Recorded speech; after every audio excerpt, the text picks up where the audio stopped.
पवित्र श्रावण माह में उज्जैन टीवी कराएगा आपको महाकाल वन क्षेत्र स्थित 84 महादेव के दर्शन।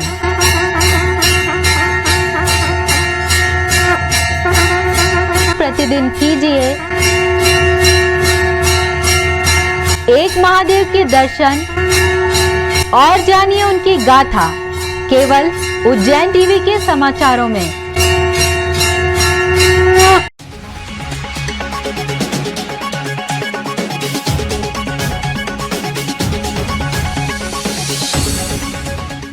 नमस्कार, उज्जैन टीवी की ओर से मैं खुशबू परमार आप सभी का स्वागत करती हूं। आइए जानते हैं आज के प्रमुख समाचार। अपनी मांगों को लेकर किए जा रहे आंदोलन के तीसरे चरण में संयुक्त मोर्चे ने लिया एक दिवसीय सामूहिक अवकाश। फॉर्मूले के आधार पर हुआ हायर सेकेंडरी का परीक्षा परिणाम घोषित, होनहार छात्र छात्राएं असंतुष्ट। रसोई गैस गोदाम से लगभग 5 लाख के 222 सिलेंडर हुए चोरी, पुलिस कर रही है जांच। पंजीयन कार्यालय में अनुमान से ज्यादा हो रहे हैं अचल संपत्तियों के पंजीयन, 1 अगस्त से होगी नई गाइडलाइन जारी।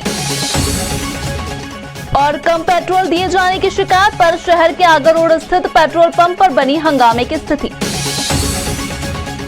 और अब समाचार विस्तार से। अपनी मांगों को लेकर चलाए जा रहे आंदोलन के तीसरे चरण में मध्य प्रदेश अधिकारी एवं कर्मचारी संयुक्त मोर्चे ने सामूहिक अवकाश लेते हुए किया प्रदर्शन।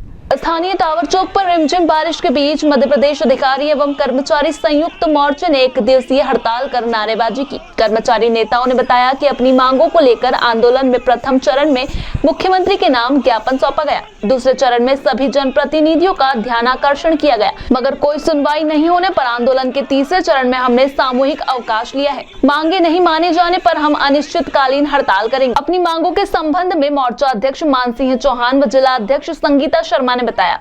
एक बात मैं विशेष रूप से कहना चाहता हूं कि विगत 2 वर्ष से प्रदेश में कोरोना जैसी महामारी थी और इस महामारी का इस शासकीय कर्मचारी, जिसमें विशेष रूप से स्वास्थ्य विभाग और अन्य सभी विभाग के कर्मचारियों द्वारा अपनी जान की परवाह किए बिना, शिक्षा, पुलिस और सभी विभागों ने अपनी जान की परवाह किए बिना कोरोना में सरकार के साथ कंधे से कंधा मिलाकर कार्य किया।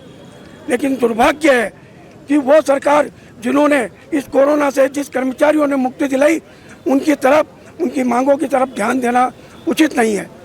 मैं एक बात और विशेष रूप से कहना चाहता हूं माननीय शिवराज सिंह चौहान साहब से कि आप प्रदेश में 17 वर्ष से इस प्रदेश का नेतृत्व कर रहे हैं।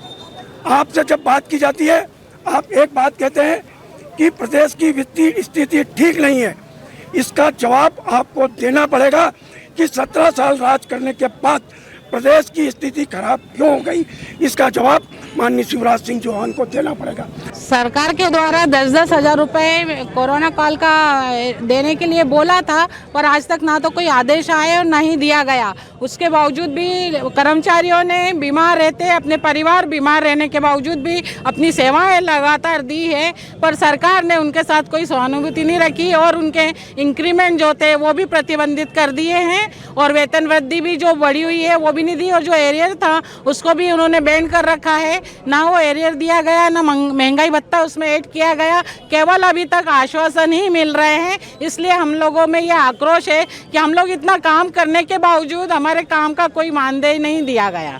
संयुक्त मोर्चा के बैनर तले स्वास्थ्य कर्मियों, जिनमें नर्स, कंपाउंडर, वार्ड बॉय भी शामिल है, एक दिवसीय सामूहिक हड़ताल पर चले गए। कर्मचारी नेताओं ने नारेबाजी कर प्रदर्शन किया और कहा कि मांगे नहीं माने जाने पर वे अनिश्चितकालीन हड़ताल करेंगे। कोरोना काल में कार्य किए जाने का सरकार ने पृथक से पारितोषिक देने का वादा किया था, वो भी हमें नहीं दिया गया। आंदोलन के संबंध में कर्मचारी नेता सुभाष अवार्ड ने बताया, हमारी सरकार से यही मांग है कि हमें वार्षिक वेतन वृद्धियाँ दी जाएं, हमारा महंगाई भत्ता दिया जाए और पदोन्नति पे जो बैन लगा रखा है उसको समाप्त किया जाए। यदि सरकार, ये हमारा एक टोकन हड़ताल है, यदि सरकार फिर भी हमारी मांग नहीं मानती है तो हमें अनिश्चितकालीन आंदोलन करने के लिए बाध्य होना पड़ेगा, जिसकी सारी जवाबदारी सरकार की होगी। और ये आंदोलन पूरे प्रदेश स्तर पर बहुत बृहद पैमाने पर है, क्योंकि कोरोना संकट का नाम लेकर के सरकार ने कर्मचारियों को ठगा है। जिन लोगों ने सबसे ज्यादा मेहनत करी है उन लोगों के पेट पे लात मारी है। उन्होंने घोषणा करी थी हम 10,000 रुपए देंगे, 10,000 रुपए किसी कर्मचारी को नहीं मिला है। तो हमारी सरकार से मांग है कि जिनने काम किया है उसको न्याय दो। आप कहते हो कि काम के बदले में हम दाम देंगे, तो हम दाम मांग रहे हैं। हमने जितना श्रम किया उसका परिश्रम मांग रहे हैं। फॉर्मूले के आधार पर घोषित हुआ हायर सेकेंडरी का परीक्षा परिणाम, होनहार छात्र छात्राएं नहीं है संतुष्ट, देंगे पुनः परीक्षा। शिक्षा विभाग द्वारा मासिक टेस्ट 6 माही परीक्षा गत वर्ष परिणाम के फार्मूले पर 12वीं का परिणाम घोषित कर दिया गया। जिले में सरकारी व प्राइवेट स्कूलों से 14,818 नियमित व प्राइवेट से 5,450 छात्र छात्राओं के परिणाम घोषित किए गए। इस संबंध में जिला शिक्षा अधिकारी रमा नाहाटे ने बताया, आज कक्षा 12वीं का रिजल्ट घोषित हुआ है। जिले में सरकारी और प्राइवेट स्कूलों के कुल 14,818 बच्चे बैठे थे नियमित परीक्षार्थी के रूप में, और प्राइवेट परीक्षार्थी के रूप में 5,450 बच्चे बैठे थे, और 100% परिणाम आया है राज्य का भी और जिले का भी। परिणामों को लेकर क्या किस प्रकार के कुछ क्राइटेरिया थे ना, कुछ मोटे तौर पर? परिणाम माध्यमिक शिक्षा मंडल ने एक फार्मूला दिया था, उस फार्मूले के आधार पर तैयार किया गया गत वर्ष का स्कूल का रिजल्ट, बच्चे के 6वाई परीक्षा और मासिक टेस्ट के नंबर और प्री बोर्ड परीक्षा जिसमें वो सम्मिलित हुआ है, उसके आधार पर उसका कैलकुलेशन करके तैयार किया गया। यदि कोई बच्चा अगर इन परिणामों से संतुष्ट नहीं होता तो आगे वो दोबारा परीक्षा देने के लिए दोबारा परीक्षा दे सकता है। 1 सितंबर से परीक्षा होगी उसकी, जो भी तारीख घोषित होगी उसमें वो शामिल हो सकता है। अधिकतर होनहार छात्र उत्तीर्ण होते हुए भी परिणाम से संतुष्ट नहीं है और वे परिणाम सुधारने के लिए आयोजित होने पर परीक्षा देना चाहते हैं। ऐसे ही विद्यार्थी सलोनी सुनहरे व छात्र यश ने बताया, मेरा 78.6% बना है और मैं इससे संतुष्ट नहीं हूँ। अगर एग्ज़ाम होगी सितंबर में तो मैं एग्ज़ाम देने के लिए तैयार हूँ और अच्छे परसेंट 90% तो बनाऊँगी सही। और किस तरह की तैयारी करी थी आपने और आगे आप क्या करने वाले थे? मैंने पूरी तैयारी कर ली थी, लास्ट तक एग्ज़ाम की पूरी तैयारी हो गई थी, लेकिन फिर बाद में पता चला कि एग्ज़ाम कैंसिल हो गई है। और फिर अब मेरा BBA करूँगी मैं और साथ में पुलिस की तैयारी भी करूँगी, और पुलिस में हो गया तो फिर ठीक, नहीं तो फिर MBA करूँगी।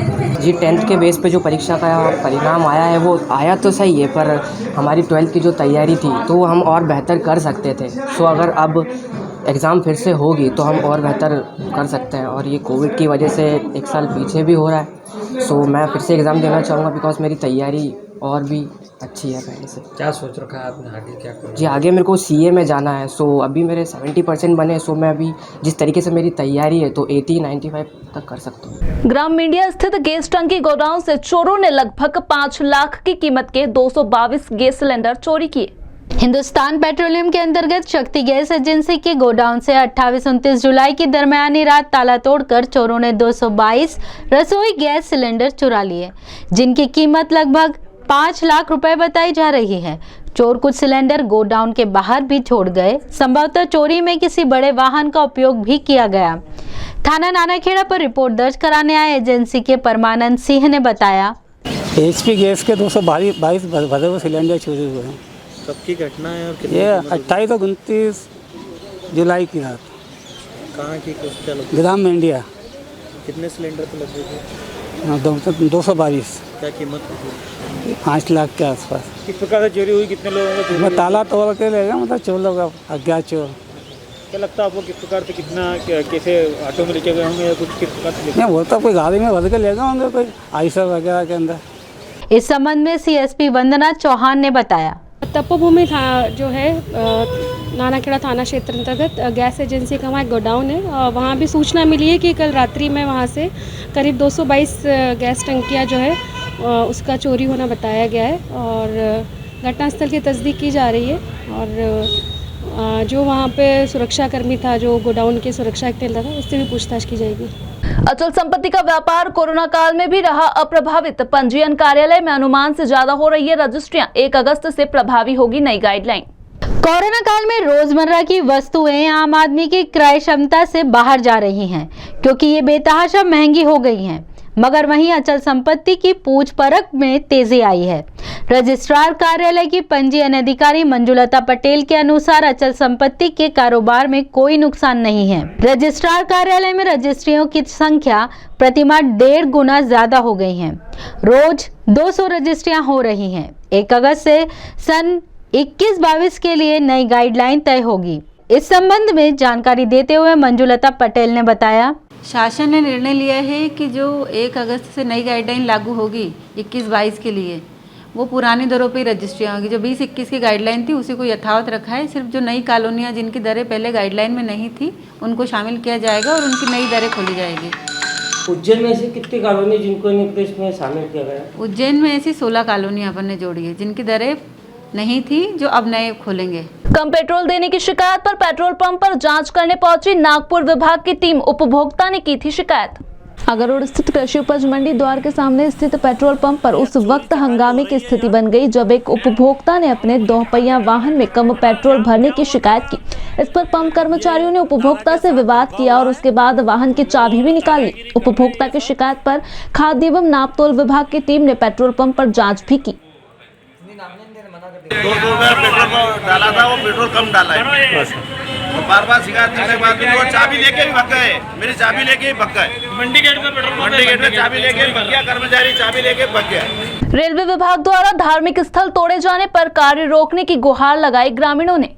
घटिया तहसील के ग्राम सारोला में रेलवे विभाग द्वारा पुलिस की मौजूदगी में अतिक्रमण में आए एक धार्मिक चबूतरे को ध्वस्त किया गया। ग्रामीणों ने चबूतरे को न तोड़े जाने की गुहार भी अधिकारी से लगाई, मगर अंततः जेसीबी की मदद से उक्त चबूतरे को हटा दिया गया। इस संबंध में सरपंच प्रतिनिधि खड़क सिंह आंजना ने बताया कि ये कर्मचारी रेलवे के हैं, रेलवे को अपना काम करना जरूरी होता है, ये मैं मानता हूँ। पर क्योंकि ये पुरातत्व मंदिर है और ये पुराने समय से लोगों को अंग्रेज के ज़माने से पहले का ये मंदिर बना हुआ है, इसलिए मैं सर के पैर पड़ रहा हूँ कि सर ये गांव वाले की आस्था जुड़ी हुई है इससे, और इस आस्था को न खंडित करें आप, मेरी ये विनती है। इसलिए मैं पैर पड़ रहा हूँ। मैं शासन से भी ये विनती करता हूँ कि भगवान, जो ये पुराना बना हुआ है, रेलवे बाद में पड़ी है, इससे पहले का ये मंदिर है। भारतीय मजदूर संघ की 3 दिवसीय बैठक का आयोजन उज्जैन में राष्ट्रीय स्तर के नेता कर रहे हैं शिरकत।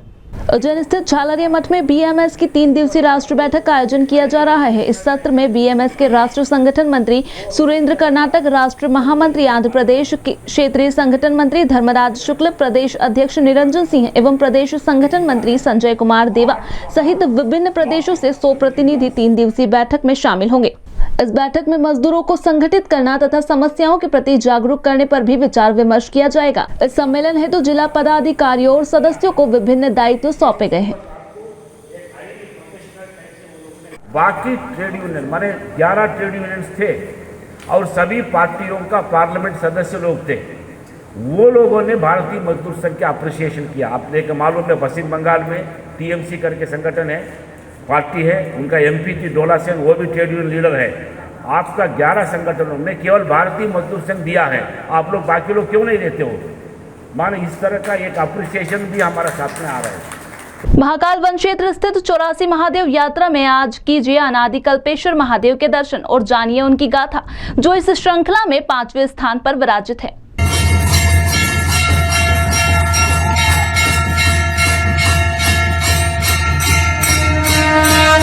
सदाशिव ने माता पार्वती से कहा, देवी, यह शिवलिंग कल्प से पहले पृथ्वी से प्रकट हुआ तथा इसी से समस्त जगत जो दृष्टिगोचर होता है प्रकट हुआ। यही ब्रह्म रूप में सृष्टि की उत्पत्ति कारक, विष्णु रूप में पालन करता तथा रुद्र रूप में लय करता है। इसी से इसे अनादि कहते हैं। नवग्रह, देव, पितर, मनुष्य, राक्षस, कीट, पतंग, समस्त चर अचर इसी शिवलिंग से प्रकटे हैं तथा प्रलय के समय सभी इसी में समा जाएंगे। एक बार ब्रह्मा और विष्णु में यह विवाद हो गया कि उन दोनों में से कौन बड़ा है। बड़ा होने का यह विवाद जब अत्यधिक बढ़ गया तब आकाशवाणी हुई कि अवंतिका के महाकाल वन में कल्पेश्वर नामक शिवलिंग है। उनका आदि अंत जो जान लेगा वही बड़ा है। यह सुनकर दोनों देव अपनी पूर्ण शक्ति के साथ महाकाल वन पहुंचे और शिवलिंग का आदि तथा अंत खोजने लगे। ब्रह्मा ऊपर की ओर तथा विष्णु नीचे की ओर गए। अथक प्रयत्नों के बाद भी उन्हें शिवलिंग का आदि अथवा अंत नहीं दिखा। इसीलिए यह शिवलिंग अनादि कल्पेश्वर कहलाया। जो मानव इस शिवलिंग का दर्शन पूजन आदि करता है वह समस्त मनोरथ को पाकर शिव सायुज्य की प्राप्ति करता है। जो नित्य प्रतिदिन यहाँ दर्शन करते हैं उनके कुल की कीर्ति अनादिकाल तक सदैव बनी रहती है।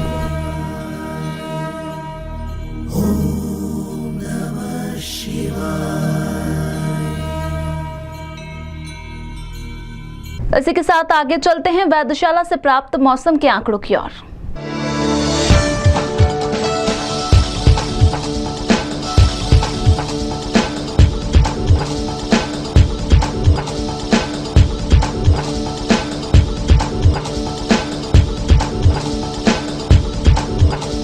अंत में प्रमुख समाचार एक बार फिर।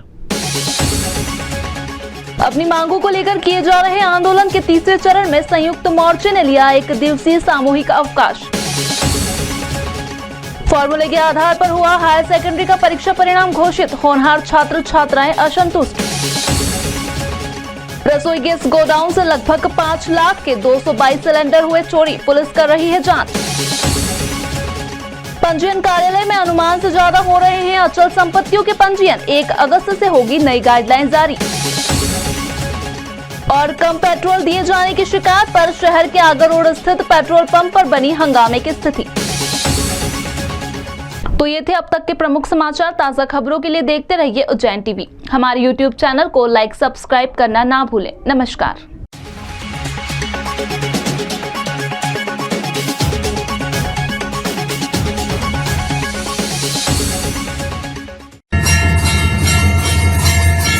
पवित्र श्रावण माह में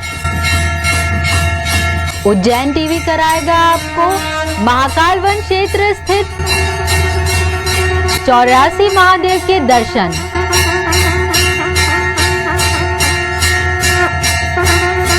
प्रतिदिन कीजिए एक महादेव के दर्शन और जानिए उनकी गाथा केवल उज्जैन टीवी के समाचारों में।